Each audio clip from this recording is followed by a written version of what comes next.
Isu pencemaran air di Selangor dilihat seolah-olah tidak berkesudahan. Situasi ini sudah tentu pada akhirnya akan menyebabkan gangguan bekalan air dan membebankan pengguna. Untuk mengulas lanjut mengenai isu pencemaran air di Selangor ini, bersama dengan kita di talian ialah pakar kualiti air dan permodelan Insinyur Dr. Zaki Zainuddin. Terima kasih Doktor bersama kami di Astro Awani. Doktor, apa yang kita tahu setakat ini ialah punca pencemaran disyaki dari kawasan perindustrian dinilai yang mengalir ke Sungai Semenyih dan seterusnya menyebabkan pencemaran di muka saut loji rawatan air. Doktor, bagaimana kita nak memahami skala pencemaran ini sehingga boleh menyebabkan dua loji rawatan air tergendala? Okey, terima kasih Cynthia di atas jemputan ini. Dia sebenarnya kita kena faham aliran sungai itu dulu. Sebenarnya insiden semalam dikatakan berpunca daripada bahagian Negeri Sembilan. Sungai lembangan Sungai Semenyih itu dia meliputi Negeri Sembilan dan juga Selangor. Jadi insiden semalam dikatakan berpunca daripada bahagian Negeri Sembilan, iaitu berhampiran kawasan Sungai Batang Benar dan Sungai Pejam. Jadi kalau kita faham struktur itu, Sungai Batang Benar dia jumpa dengan Sungai Pejam, lepas tu dia jumpa dengan Sungai Beranang, lepas tu dia jumpa dengan Sungai Semenyih. Baru disampai ke loji saut Semenyih. Dan selepas itu pula dia akan sampai ke Bukit Tampoi. Sungai Semenyih berjumpa dengan Sungai Langat dan Bukit Tampoi berada di bawah lah. Jarak antara daripada muka saut Sungai Semenyih dengan muka saut Bukit Tampoi itu lebih kurang dalam 10 kilometer lah, lebih kurang lah. Lepas tu tapi bawah tu ada lagi satu muka saut sebenarnya, iaitu muka saut Labuan Dagang. Tapi so far Labuan Dagang tidak terjejas lah. Okey Doktor, isu pencemaran air berlaku berulang kali dan sering berpunca daripada aktiviti kilang yang mengalirkan sisa buangan terus ke sungai. Kenapa masih tiada jalan penyelesaian yang kukuh terhadap isu ini? Well, untuk kes yang berlaku semalam sebenarnya, kalau kita tengok di hulu di Sungai Batang Benar dan di Sungai Pajam tu sebenarnya ada berbagai-bagai punca pencemaran di sana. Bukan saja pencemaran industri. Seingat saya berdasarkan kajian yang saya jalankan di sana, selain daripada punca industri, ada juga punca-punca peternakan yang melibatkan peternakan ayam, peternakan daging. Ada juga kolam ikan di sana, ada juga tapak pelupusan sampah di sana, dan ada berbagai-bagai punca yang berada di bahagian hulu sungai. Jadi ini sebenarnya mendatangkan masalah bila kita ada punca-punca sedemikian yang berisiko, yang berkemungkinan melepaskan sisa-sisa pencemar. Jadi maka risiko gangguan itu akan ada lah selagi punca-punca pencemaran ini ada di sana. Okey, banyak punca isu pencemaran air seperti yang dinyatakan doktor dan mungkin tidak dapat diselesaikan serta-merta. Tetapi bagaimana kita nak pastikan bahawa apabila berlaku lagi insiden seperti ini, wujudnya satu pelan sokongan ataupun mitigation plan untuk memastikan tidak ada gangguan kritikal terhadap bekalan air? Okey, dari segi mitigation plan, mitigation strategy, dia spesifik kepada kawasan dan dia bukan satu satu penyelesaian yang boleh sesuai untuk semua. Contohnya macam gangguan yang berlaku bulan lepas di Sungai Selangor itu mungkin strategi dia berbeza.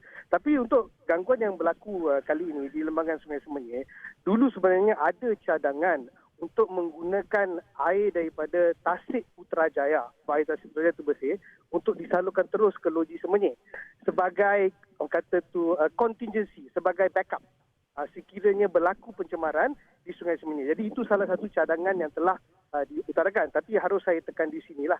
Mungkin itu satu cadangan yang baik. Tapi ia juga harus dilakukan dengan kajian yang menyeluruh kerana kita kena ingat bahawa saya nak tekankan di sini bahawa air Tasik Putrajaya itu hanya boleh digunakan sebagai backup saja, sebagai kontingensi. Dia tak boleh digunakan secara berterusan, sebab kalau digunakan secara berterusan dia akan mendatangkan masalah pada Tasik Putrajaya pula. So macam itu. Itu salah satu strategi dia. Dan bagaimana pula dengan cadangan pelan jangka panjang yang long term dalam menangani masalah ini supaya keselamatan sungai sebagai sumber air akan terpelihara? Dan adakah pada pandangan doktor, adakah undang-undang yang sedia ada berkaitan pencemaran sungai dan sumber air mencukupi ketika ini? Bagi saya daripada segi perundangan tu saya telah sebut banyak kali lah. Memang kita ada kekangan dari segi perundangan sekarang ini. Sebab perundangan kita tidak, orang kata dari segi teknikalnya, kita tidak mengawal beban pencemaran. Sebaiknya kita mengawal kepekatan bahan pencemar. Jadi ini sebenarnya menimbulkan masalah sebab tidak semua sungai ringkasnya boleh menerima bahan pencemar. Sebab sungai ini dia bergantung pada saiz dia.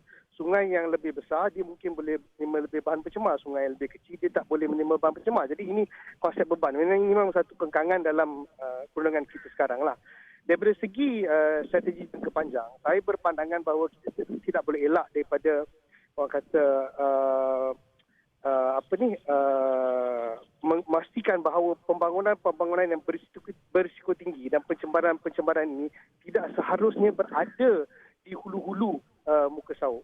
Jadi maksud dia kita kena faham pembangunan ni dia berlaku secara berterusan.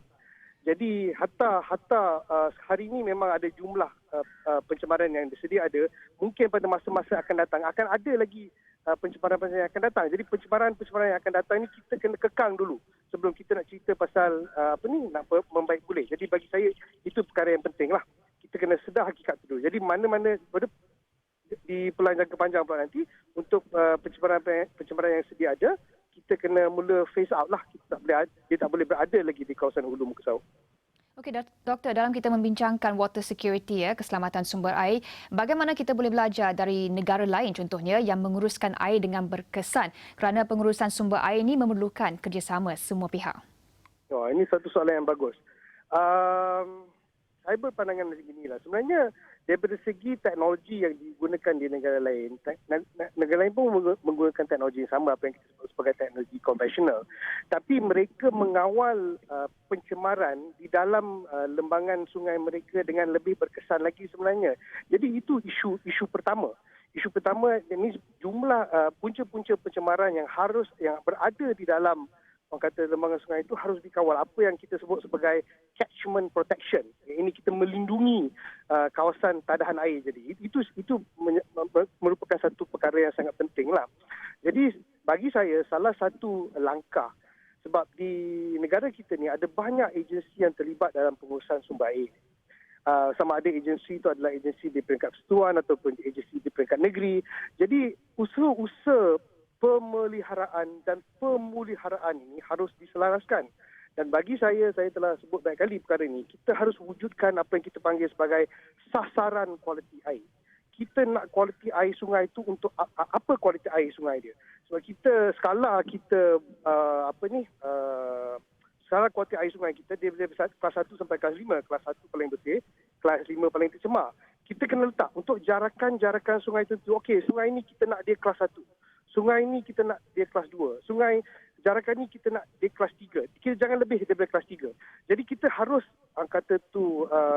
tentukan klasifikasi sungai ini, apa sasaran yang kita nak, dan sasaran ini boleh digunakan boleh digunakan sebagai rujukan untuk semua agensi yang terlibat. Daripada situ, usaha-usaha setiap agensi dapat diselaraskan. Macam KPI sistem lah, kita bagi KPI, Key Performance Indicator System. Setiap agensi menyumbang kepada sasaran yang kita tetapkan tadi. Dan bagi saya, sasaran ini seharusnya ditetapkan oleh kerajaan negeri lah bagi saya lah. Sebab di bawah Perlembagaan Persekutuan, sumber air itu dia di bawah bidang kuasa negeri. Baik. Terima kasih Dr. Zaki berkongsikan pandangan dengan kita di Astro Awani. Dr. Zaki Zainuddin, beliau merupakan pakar kualiti air dan permodelan.